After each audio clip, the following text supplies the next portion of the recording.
అందరికీ నమస్కారం. తెలుగు వాయిస్ ఛానల్కి స్వాగతం. ఈనాటి మన కథ పునర్జన్మ. ఉదయం 8 గంటలు. అందరూ తమ గదుల్లోకి టిఫిన్ తీసుకెళ్లి తింటున్నారు. కానీ ప్లేట్లో టిఫిన్ చూస్తూ చీర కొంగుతో కన్నీటిని తుడుచుకుంటూ ఈ ఆశ్రమంలోని రొట్టెలు తినలేకపోతున్నాను. హాయిగా మన దేశంలో ఉంటే 4 పచ్చడి మెతుకులు తిని సొంత ఇంట్లో డబ్బు లేకపోయినా చుట్టూ ప్రేమగా పలకరించే నలుగురు మధ్యలో మహారాజుల్లా ఉండేటోళ్ళం. ఇప్పుడు మన పరిస్థితి ఏమి చేయాలో తెలియక అగమ్యగోచరంగా ఉంది అంటూ కన్నీళ్లు తుడుచుకుంటూ చెప్పింది శ్యామల. నిజమే శ్యామల, ఇక్కడి వాళ్ళ భాష మనకు అర్థం కాదు, ఏమీ మాట్లాడలేము. దాదాపుగా 5 సంవత్సరాల నుండి ఇదే ఆశ్రమంలో ఉంటున్నాం. ఇక చివరి రోజుల్లో ఇక్కడే గడిపేస్తామేమో అనిపిస్తుంది. రోజురోజుకి తిరిగి సొంత గ్రామానికి చేరుకుంటామనే ఆశలు సన్నగిల్లుతున్నాయి అంటూ భార్య శ్యామలతో చెప్పారు గంగాధరం గారు. నాన్న, ఈసారి బర్త్డే గిఫ్ట్ ఏమిస్తావు అడిగాడు బబ్లు తండ్రిని. కొడుకును స్కూల్ వద్ద డ్రాప్ చేసి, బబ్లు, సాయంత్రం కేక్ కటింగ్ తర్వాత నీకు సర్ప్రైజ్ ఇస్తాను అంటూ బై చెప్పి ఆఫీసు వెళ్లాడు తండ్రి ప్రభు. సాయంత్రం కేక్ కటింగ్ తర్వాత తల్లి తండ్రులు ఇద్దరూ బబ్లూని తీసుకుని దాదాపు గంట ప్రయాణం చేసి ఒక చోటికి వెళ్లారు. అది అమెరికాలో వృద్ధాశ్రమం. బబ్లు, నువ్వు ఎప్పుడూ కథలు చెప్పటానికి, నీతో కబుర్లు చెప్పటానికి తాతయ్య, నానమ్మ, అలాగే అమ్మమ్మలు ఎవ్వరూ లేరని అంటుంటావు కదా. చూడు, ఇక్కడ బోలెడు మంది ఉంటారు. నీ పుట్టినరోజు సందర్భంగా వీళ్ళందరికీ ఈరోజు గిఫ్ట్స్ ఇవ్వు అంటూ ఆశ్రమంలో మాట్లాడి తమతో పాటు తెచ్చిన గిఫ్ట్స్ ఇప్పించాడు తండ్రి. ఆ తర్వాత కొందరు వృద్ధులతో బబ్లు మాట్లాడాడు. ప్రభు మమతలకు పెళ్ళయి 8 ఏళ్లయ్యింది. ప్రభు అమెరికాలో సాఫ్ట్వేర్ ఉద్యోగం చేస్తున్నాడు. భార్య మమత, 5 సంవత్సరాల కొడుకు బబ్లు. ఇద్దరు వైపు అమ్మా నాన్నలు మరణించారు. దాంతో బబ్లు ఎప్పుడూ తన ఫ్రెండ్స్ అందరికీ తాతయ్యలు, అమ్మమ్మలు, నానమ్మలు ఉన్నారు కానీ నాకెందుకు లేరు అని ఎప్పుడూ అడుగుతూ మారం చేసేవాడు. అందరూ సెలవుల్లో ఎప్పుడూ వాళ్ళ అమ్మమ్మ, నానమ్మ, తాతయ్య వద్దకు వెళ్తారు.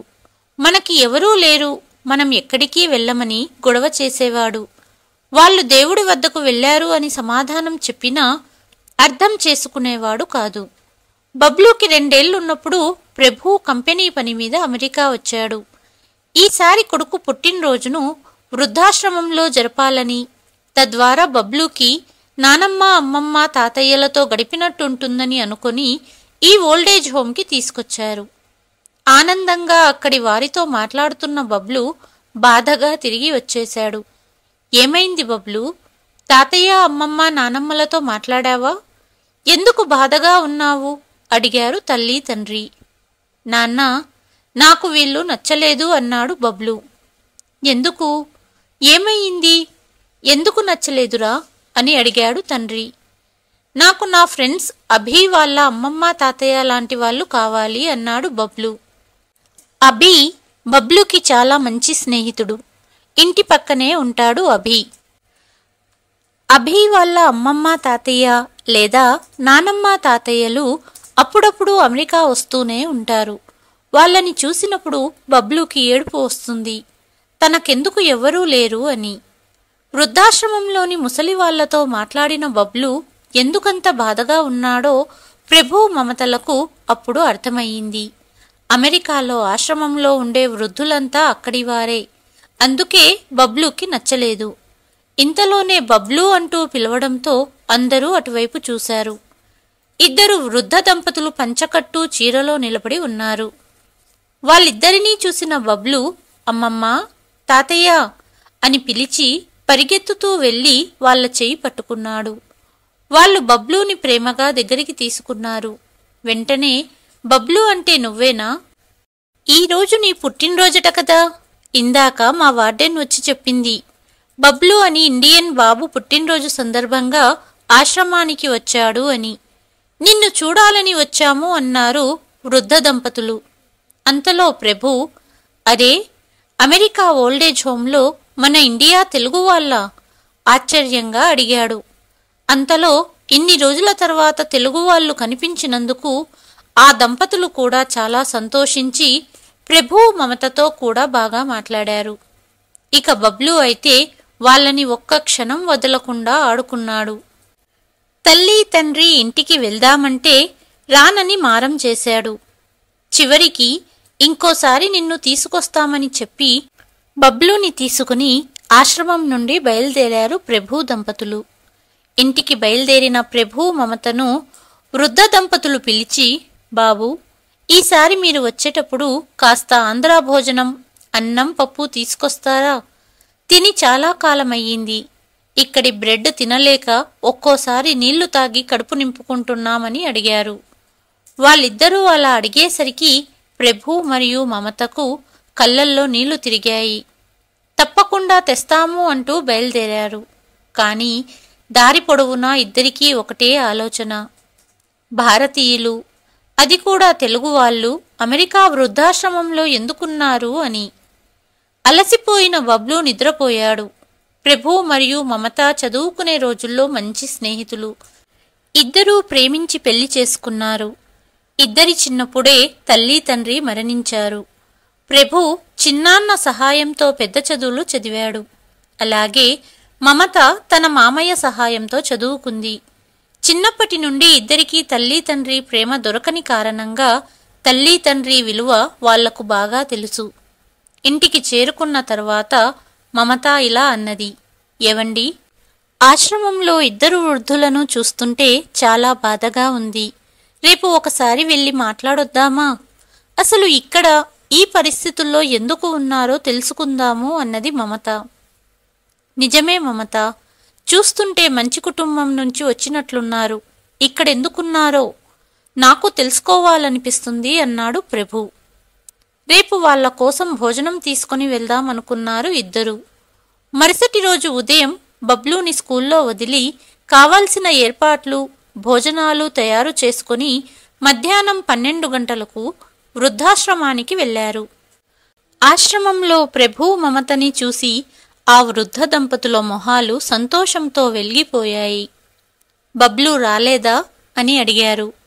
మేము మీతో మాట్లాడాలని బబ్లుని స్కూల్లో దింపి వచ్చాము అన్నారు ఇద్దరు. ఆశ్రమంలో పర్మిషన్ అడిగి ఇద్దరినీ తీసుకెళ్లి భోజనం పెట్టారు. దాదాపు 5 సంవత్సరాలయ్యింది కడుపు నిండా భోజనం తినక అన్నారు వృద్ధ దంపతులు. అంతలో ప్రభు, అసలు మీరెవరు? మీరిక్కడ ఉండటం మాకు చాలా ఆశ్చర్యంగా ఉంది. ఇక్కడికి ఎలా వచ్చారో చెప్పండి అన్నాడు. అప్పుడు ఆ వృద్ధుడు, నా పేరు గంగాధరం. తను నా భార్య శ్యామల. నేను కాస్తో కూస్తో చదువుకున్నాను. అందుకు తగ్గట్టు చిన్న కంపెనీలో ఉద్యోగం చేసేవాడిని. మాకు ఒక్క కొడుకు కిషోర్. కొడుకును కష్టపడి చదివించుకున్నాము. కిషోర్ కూడా బాగానే చదివేవాడు. ఇంజనీరింగ్ చదివాడు. ఆ తర్వాత అమెరికాలో ఉద్యోగం వచ్చింది. ఉద్యోగం వచ్చాక పెళ్లి చేశాము. భార్యతో కలిసి అమెరికా వచ్చేశాడు. పెళ్ళయ్యాక వాడి కుటుంబ బాధ్యతలు అలాగే డబ్బు సంపాదనలో పడి మమ్మల్ని మర్చిపోయాడు. ఫోన్ చేసేవాడు కాదు. అసలు బ్రతుకున్నామా లేదా అని కూడా తెలుసుకోవాలనుకోలేదు కిషోర్. మమ్మల్ని చూడ్డానికి ఎప్పుడూ రాలేదు. వయసు పెరిగే కొద్దీ ఒంట్లో ఉద్యోగం చేసే శక్తి లేక అలాగే అనారోగ్య కారణాల వలన నేను ఉద్యోగం మానేశాను. ఉద్యోగం చేసినప్పుడు డబ్బంతా కొడుకు చదువులకే అయిపోయాయి. మా కోసం ఏమీ దాచుకోలేదు. రోజులు గడిచే కొద్దీ కడుపు నింపుకోవడం కష్టమయ్యింది. కొద్ది రోజులకు నేనే కొడుకుకి ఫోన్ చేసి మా పరిస్థితి వివరించాను. ఇప్పుడిప్పుడే సెటిల్ అవుతున్నా, నా దగ్గర డబ్బు లేదు అన్నాడు కిషోర్. వేరే దారి లేక చివరికి నా భార్య పాఠశాలలో ఏదైనా ఫంక్షన్లో వంటలు వండేది. ఆ వచ్చిన డబ్బుతో జీవితం గడిచేది. కాని బంధువులు, స్నేహితులు అందరూ తల్లి తండ్రులని చూసుకోలేదని వాడిని నిందించారు. తండ్రి డబ్బంతా లాక్కొని అమెరికా వెళ్ళిపోయాడు. కడుపు నింపుకోవడానికి తల్లి పనులు చేస్తుంది అని ఊర్లో అందరూ వాడిని నిందిస్తున్నారని స్నేహితుల ద్వారా విషయం తెలుసుకున్నాడు. అది వాడు అవమానంగా ఫీల్ అయ్యాడు. వెంటనే ఫోన్ చేసి, నాన్న, మీరిద్దరూ అక్కడ ఉండటం ఎందుకు? ఇల్లమ్మి అమెరికా వచ్చేయమన్నాడు. మేము అమెరికా రాలేము, ఇక్కడే ఉంటాము అన్నాము. అమ్మ స్కూల్లో, ఫంక్షన్లో వంటలు చేయడం నా స్నేహితులు చూశారు. నాకెంత అవమానమని మీరు ఆలోచించారా? మీకు ఇంత ఇబ్బందిగా ఉందనుకోలేదు. ఇక అక్కడ ఉండటం దేనికి, వచ్చేయండి అన్నాడు.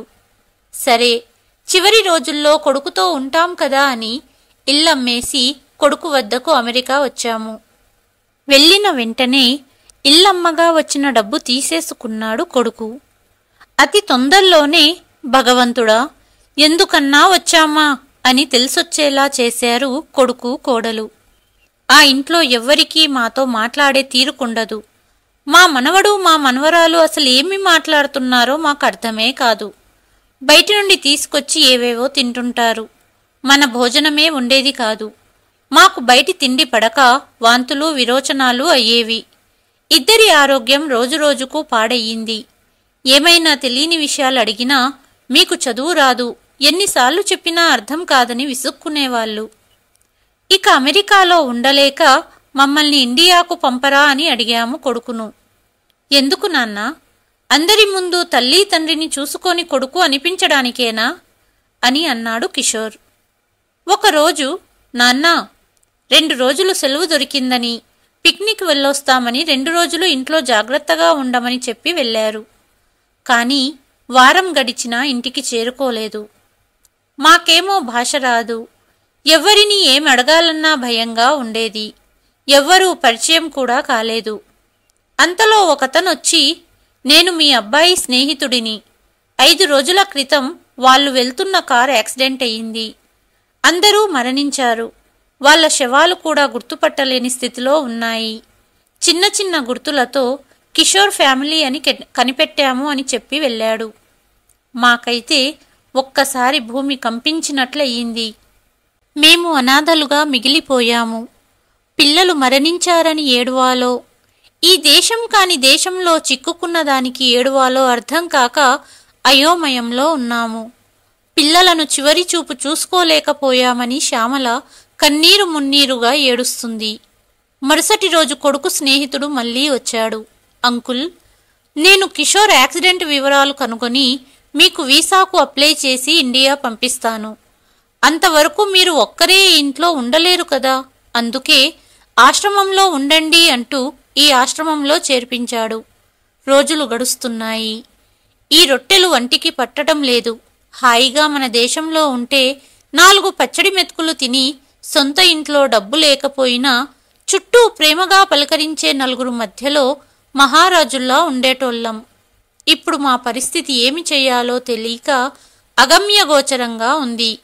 దాదాపుగా 5 సంవత్సరాల నుండి ఉంటున్నాం కాబట్టి వాళ్ళు మాట్లాడే మాటలు కొద్ది కొద్దిగా అర్థమవుతున్నాయి.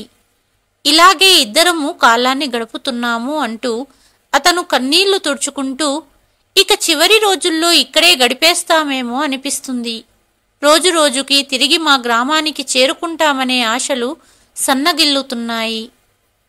కిషోర్ ఫ్రెండ్ వచ్చి మమ్మల్ని ఇండియా పంపుతాడనే నమ్మకం కూడా పోయింది అని వారి పరిస్థితి వివరించారు గంగాధరం గారు. మీ కొడుకు కోడలు ఎక్కడ పనిచేసేవారు అని అడిగాడు ప్రభు. మాకేమీ తెలియదు బాబూ. నేనిక్కడికి వచ్చి 6 సంవత్సరాలయ్యింది. ఇంతవరకు కాలు బయట పెట్టలేదు. ఒకేసారి ఆ ఇంట్లో నుంచి ఇక్కడికి వచ్చి పడ్డాము. ఇక్కడ కనీసం 4 మనుషులన్నా కనపడుతున్నారు. అక్కడైతే ఇల్లు ఒక జైలులా ఉండేది అన్నారు గంగాధరం గారు. లోపలికి వెళ్ళి ఆశ్రమం మేనేజ్మెంట్ వాళ్లతో మాట్లాడి వీళ్ళని ఇక్కడ ఎవరు చేర్చారో కనుక్కుని అతని ఫోన్ నెంబర్ తీసుకొనొచ్చాడు ప్రభు. చిన్నప్పుడే మా ఇద్దరి తల్లి తండ్రి మరణించారు. అలాగే బబ్లూ కూడా నానమ్మ తాతయ్యల కోసం గొడవ పడుతున్నాడు. మా ఇంటికి వచ్చి మా అబ్బాయికి నానమ్మ తాతయ్యలవ్వండి, ఇక్కడి పని అయిపోయి వచ్చే ఏడాది నేను ఇండియాకి తిరిగి వెళ్తాను. మీ కొడుకు కోడలు ఎక్కడ ఉద్యోగాలు చేసేవాళ్ళో, అలాగే యాక్సిడెంట్ వివరాలు కనుక్కుంటాను అని చెప్పి ఆశ్రమం వాళ్లతో మాట్లాడి వాళ్ళని తన ఇంటికి తీసుకొచ్చాడు ప్రభు. బబ్లు సంతోషానికి పట్టపగ్గాల్లేవు. నాయనమ్మ తాతయ్యలు ఉన్నారని సంబరపడిపోయాడు. వాళ్ళ ఫ్రెండ్స్ అందరికీ ఫోన్ చేసి చెప్పుకున్నాడు. ఇంటికి వచ్చిన వాళ్ళని ఒక్క క్షణం కూడా వదలకుండా తన వస్తువులు, బొమ్మలు అన్నీ చూపించాడు. వాళ్ళు కూడా బబ్లూతో బాగా కలిసిపోయారు. తెలుగు పద్యాలు బబ్లూకి నేర్పించేవారు గంగాధరం. శ్యామల ఇంటి పనుల్లో మమతకు సహాయం చేస్తూ బాగా కలిసిపోయింది. ఇంటిల్లిపాదికి రుచికరమైన వంటలు చేసి పెడుతుండేది శ్యామల. ఇంట్లో ఉన్నప్పుడు బబ్లూ కోసం ఆరోగ్యకరమైన భోజనం చేసి తన చేతులతోనే తినిపించేది శ్యామల. బబ్లూని సొంత నాయనమ్మ తాతయ్యలులాగా దగ్గరికి తీసేవారు గంగాధరం, శ్యామల. అలాగే ప్రభు వాళ్లను అమ్మా నాన్న అని పిలిచేవాడు. మమత అయితే అత్తయ్య మామయ్య అని పిలిచేది. ఒకరోజు గంగాధరం దంపతులను ఓల్డ్ ఏజ్ హోంలో చేర్పించిన కిషోర్ స్నేహితుడిని కలవడానికి వెళ్ళాడు ప్రభు. వివరాలన్నీ కనుక్కున్నాడు. ఇక అమెరికాలో ఆఫీస్ పని ముగియడంతో గంగాధరం, శ్యామల పేర్ల వీసాలు తీయించి అందరినీ తీసుకుని ఇండియాకి వచ్చేశాడు ప్రభు. ఇండియా వచ్చాక వాళ్ళు తమ ఊరికి వెళ్తామన్నారు. నాన్న, వెళ్ళి ఏం చేస్తారు? అమ్మా, మమత కడుపుతో ఉంది. తనకి నీ సహాయం చాలా అవసరం. ఇక్కడే ఉండండి అని అడిగాడు ప్రభు. బబ్లూ బాగా అలవాటైపోయాడు. అలాగే మమతకు కూడా ఇప్పుడు పెద్దవాళ్ళ అవసరం ఉంది కాబట్టి ఇంత సాయం చేసిన వీళ్లను వదిలి వెళ్లడం భావ్యం కాదు. మనల్ని కావాలనుకుంటున్న వీళ్ల దగ్గరే ఉందామని నిర్ణయించుకున్నారు గంగాధరం, శ్యామల. ప్రభు వాళ్ళిద్దరినీ లీగల్గా కోర్టు ద్వారా తన అమ్మా నాన్నలుగా దత్తత తీసుకున్నాడు. ఇంటికి తిరిగి వచ్చాక ప్రభు తల్లి తండ్రి గదిలోకి వెళ్ళి, సంపద పోతే తిరిగి సంపాదించవచ్చు, చదువు స్టేటస్ అనేది తిరిగి పొందవచ్చు, కానీ ఎల్లప్పుడూ పిల్లల బాగు కోరుకునే అమ్మా నాన్నలే నా దృష్టిలో నిజమైన సంపద. తల్లి తండ్రి లేక ఇన్నాళ్ళు బాధపడ్డాను. నేను మమత ఆ బాధ అనుభవించాము. నేను నిజంగా అదృష్టవంతుణ్ణి అంటూ గంగాధరం, శ్యామలను హత్తుకున్నాడు ప్రభు. వాళ్ళు కూడా ప్రభు రూపంలో పునర్జన్మ దొరికిందంటూ సంతోషపడ్డారు. లేకపోతే విదేశాలలో ఆ ఆశ్రమంలోనే పడి ఉండాల్సి వచ్చేది అనుకున్నారు. రోజులు గడుస్తున్నాయి. మమతకు అమ్మాయి పుట్టింది. శ్యామల కన్న కూతురును చూసుకున్నట్టు చూసుకుంది మమతను. గంగాధరం, శ్యామల పెంపకంలో పిల్లలు చాలా బాగా పెరుగుతున్నారు. వాళ్ళ రాకతో తమ కుటుంబానికే నిండుదనం వచ్చిందనిపించింది ప్రభు, మమతకు. ఒకరోజు రాత్రి 7 గంటల సమయంలో అర్జెంటుగా ప్రభు సంతకాలు కావలసి వచ్చి ఆఫీసులోని అటెండర్ రాజు ఫైల్స్ తీసుకొని సరాసరి ప్రభు ఇంటికే వచ్చాడు. సంతకాలు చేస్తున్నప్పుడు అప్పుడే గంగాధరం, బాబు ప్రభు, కళ్ళద్దాలు ఫ్రేమ్ వేయిస్తావా అంటూ హాల్లోకి వచ్చారు. హాల్లోనే ఉన్న అటెండర్ రాజు గంగాధరాన్ని చూశాడు. గంగాధరం గారు అన్నాడు రాజు. నీకెలా తెలుసు నాన్న పేరు అడిగాడు ప్రభు. సార్, వీళ్ళు ఇంతకు ముందు మా ఇంటి దగ్గరే ఉండేవాళ్ళు. వాళ్ళ అబ్బాయి అమెరికా తీసుకెళ్లాడు. కానీ మీకు అమ్మా నాన్న ఎలా అయ్యారు అని అడిగాడు రాజు. ప్రభు మొహం కోపంతో ఎర్రబడింది. ఛీ, వాడు ఒక కొడుకేనా? తల్లి తండ్రులను తీసుకెళ్లడం ఇష్టం లేకపోతే వాళ్ళని వాళ్ళ గ్రామంలోనే వదిలేయొచ్చు కదా, లేదా ఇక్కడ ఇండియాలో వృద్ధాశ్రమంలో చేర్పించొచ్చుగా. కానీ అమెరికా తీసుకెళ్లి తల్లి తండ్రితో అబద్ధాలు చెప్పి తమ కుటుంబం మొత్తం చనిపోయారని నాటకమాడి తన ఫ్రెండ్ చేత ఆ చావు కబురు పంపి అమెరికాలోని ఓల్డేజ్ హోంలో వేసి వాళ్లను ఇండియా తిరిగి రాకుండా పథకం వేసిన దుర్మార్గపు కొడుకు.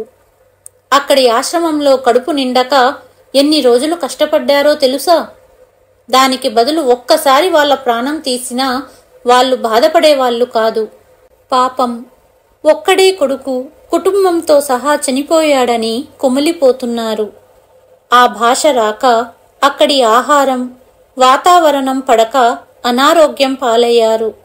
వాళ్ళు ఇలా కష్టాలు పడుతున్న సమయంలో అదృష్టవశాత్తు నా కంటపడ్డారు. నాకు నా భార్యకు తల్లిదండ్రులు లేరు. తల్లి తండ్రి లేని బాధ బాగా తెలిసిన వాళ్ళం. అందుకే నాతో పాటే తీసుకొచ్చాను. ఎక్కువ చదువుకోకపోయినా నా పిల్లలకు ఎంతో సంస్కారం నేర్పుతున్నారు అమ్మా నాన్న. వాళ్ళ అనుభవం నుంచి నేను, నా భార్య ఎన్నో విషయాలు తెలుసుకుంటున్నాం. ఇప్పుడు మాకు వాళ్ళు ఇంట్లో పెద్ద దిక్కుగా ఉన్నారు అని చెప్పాడు ప్రభు. సార్, ఒకవేళ వాళ్ళ కొడుకు తిరిగి వచ్చి తల్లిదండ్రులను తనతో రమ్మంటే? కొడుకు కుటుంబం చనిపోయారని వాళ్ళు అనుకుంటున్నారు. కానీ వాళ్లకు ఏమీ కాలేదని, అందరూ క్షేమంగా ఉన్నారని, తల్లి తండ్రిని ఇంటి నుండి గెంటేయడానికి నాటకం ఆడాడని నాకు ఓల్డేజ్ హోంలో చేర్పించిన కిషోర్ స్నేహితుడు చెప్పాడు. పిల్లలు లేనివారు పిల్లల్ని దత్తత తీసుకుంటారు కదా, అలాగే నేను కూడా లీగల్గా అమ్మా నాన్నను దత్తత తీసుకున్నాను. ఒకవేళ వాళ్ళ కొడుకు వస్తే వాడిని రుజువులతో సహా పోలీసులకు అప్పగిస్తాను. వాడు చేసిన నేరానికి రుజువులు అన్నీ సేకరించే అమెరికా నుండి ఇండియా తిరిగి వచ్చాను అన్నాడు ప్రభు. కాఫీ తాగి వెళ్ళు రాజు అన్నాడు ప్రభు. వద్దు సార్ అని ఫైల్స్ తీసుకుని బయటికి వెళ్ళిపోయి తన బండి ఎక్కి హెల్మెట్ పెట్టుకున్నాడు రాజు. అప్పుడే బయటి నుండి బబ్లు, నాయనమ్మ ఇద్దరూ ఒకరి చెయ్యి మరొకరు పట్టుకుని కబుర్లు చెబుతూ వస్తున్నారు. ఇద్దరినీ చూస్తుంటే తనకు తెలియకుండానే కళ్ళు చెమర్చాయి. ఎందుకంటే గంగాధరం కొడుకు కిషోర్ రాజుకి బాగా తెలుసు. తన తల్లి తండ్రిని డబ్బు పిచ్చితో కన్ను మిన్ను కానక తండ్రి దగ్గర డబ్బంతా తీసుకుని అమెరికా చెక్కేసి తిరిగి చూడలేదు. బంధువులు, స్నేహితులు, చుట్టుపక్కల వాళ్ళు తల్లి తండ్రిని చూసుకోకుండా వదిలేశావు, అందుకే మీ అమ్మ పనులు చేసుకుంటుంది అని అవమానింపబడేటట్లు చేస్తున్నారని వాళ్ల మీద కోపంతో వారి చేత ఇండియాలో సొంత ఇల్లు అమ్మించి అమెరికా పిలిచాడు. దుర్మార్గంగా ఆలోచించి తన ఫ్రెండు చేత అమ్మా నాన్నను ఓల్డేజ్ హోంలో పెట్టించాడు. ఇండియాలో అయితే ఎక్కడ వదిలినా తిరిగి వాళ్ళ గ్రామానికి చేరుకుంటారు. అందుకే పథకం వేసి వాళ్ళని అమెరికా వృద్ధాశ్రమంలో చేర్పించాడు. ఎంత పని చేశాడు కిషోర్ అనుకుంటూ రాజు వెళ్ళిపోయాడు. రోజులు గడుస్తున్నాయి. కిషోర్ బాగా డబ్బు సంపాదించి ఇండియాకి తిరిగి వచ్చాడు. తల్లి తండ్రి అక్కడే చనిపోయారని ఇక్కడ పిండాలు పెట్టేశాడు. బంధువులందరినీ కలవకుండా చాలా దూరం పెట్టేశాడు. డబ్బు కోసమే తన దగ్గరకు వస్తున్నారని ప్రేమతో తన దగ్గరికి వచ్చిన స్నేహితులను కూడా చీకొట్టాడు. డబ్బుతో పాటు అన్ని అలవాట్లు అలవడ్డాయి కిషోర్కు. ఒకరోజు ఒక పార్టీకి వెళ్ళి తాగి డ్రైవ్ చేసి యాక్సిడెంట్ చేశాడు. యాక్సిడెంట్లో భార్య నడుము విరిగి మంచాన పడింది. పిల్లవాడి కాలు విరిగింది. హాస్పిటల్లో ఉన్నాడు. సంపాదించిన డబ్బు నీళ్లలా ఖర్చయిపోయింది. కిషోర్ కుడికాలు విరిగి ఆపరేషన్ చేసి రాడు వేశారు. ఇప్పుడు ఎక్కువ నిలబడలేడు, నడవలేడు. కూతురు చిన్న దెబ్బలతో బయటపడింది. జీవితం మొత్తం తలకిందులైపోయింది. డబ్బు, కొవ్వు రెండూ కరిగిపోయాయి. కూర్చొని తింటే కొండలైనా కరిగిపోతాయి. తాను కోలుకునేటప్పటికీ సంవత్సరం పట్టింది. కళ్ళ ముందే భార్య, కొడుకు మంచం మీదే ఉండవలసి వచ్చింది. తల్లి తండ్రికి చెప్పిన అబద్ధం నిజమయ్యింది. కళ్ళకు కప్పిన డబ్బు పొర తొలగింది. అమెరికా ఆశ్రమానికి ఫోన్ చేసి తల్లి తండ్రి కోసం విచారిస్తే వాళ్ళు అక్కడ లేరని తెలిసింది. బంధువులందరూ తనకి ఇలా అయినందుకు చాలా సంతోషించారు. నువ్వే మీ అమ్మా నాన్నలను చంపేశావేమో అంటున్నారు. ఇప్పుడు అన్నీ పోయి చిన్న కంపెనీలో అటెండర్ ఉద్యోగం చేసుకుంటూ జీవితాన్ని నెట్టుకొస్తున్నాడు కిషోర్. ఒకప్పుడు పంచభక్ష పరమాన్నాలు లేకపోయినా తండ్రి కష్టపడి సంపాదించి పెట్టిన మామూలు అన్నం పప్పుతో అమ్మా నాన్నలతో కలిసి తిన్నప్పుడు ఎంతో తృప్తిగా ఉండేది. డబ్బు, పేరు, ప్రతిష్ట ఇవే సంపదలనుకున్నాడు. కానీ కష్టం వస్తే ప్రేమగా పలకరించేవారు లేరు. నేనున్నాను అని ధైర్యం చెప్పేవారు లేరు. ప్రపంచంలో ఎలాంటి ప్రతిఫలాన్ని ఆశించకుండా ప్రేమను పంచేదే తల్లి తండ్రులు మాత్రమే. కష్టాల్లో, సుఖంలో నిన్ను వదిలిపోకుండా నిన్ను అంటిపెట్టుకునేది వాళ్లే అని తెలిసి వచ్చింది.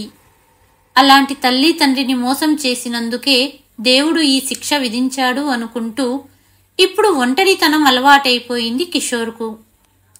ఇటు వృద్ధాప్యమంతా ఇక అమెరికాలోనే ఇదే ఆశ్రమంలో ఉండిపోయి చివరి రోజులు కూడా ఇక ఇక్కడే ఉండిపోవలసి వస్తుందనుకున్న గంగాధరం, శ్యామల పునర్జన్మలో దొరికిన కొడుకు ప్రభు కుటుంబంతో సంతోషంగా కాలం గడిపారు. ప్రస్తుతం జరుగుతున్న సన్నివేశాల ఆధారంగా కథ రూపంలో మీ ముందుకు తీసుకువచ్చాను. కథ నచ్చినట్లయితే ఖచ్చితంగా లైక్ చేయండి. మీ పేరుతో పాటు మీ ఊరి పేరు కూడా కామెంట్లో మెన్షన్ చేయండి. తద్వారా నా కథలను ఎవరు ఆదరిస్తున్నారో నాకు తెలుస్తుంది. మరుసటి కథతో మళ్ళీ మీ ముందుకు వస్తాను. అంతవరకు సెలవు.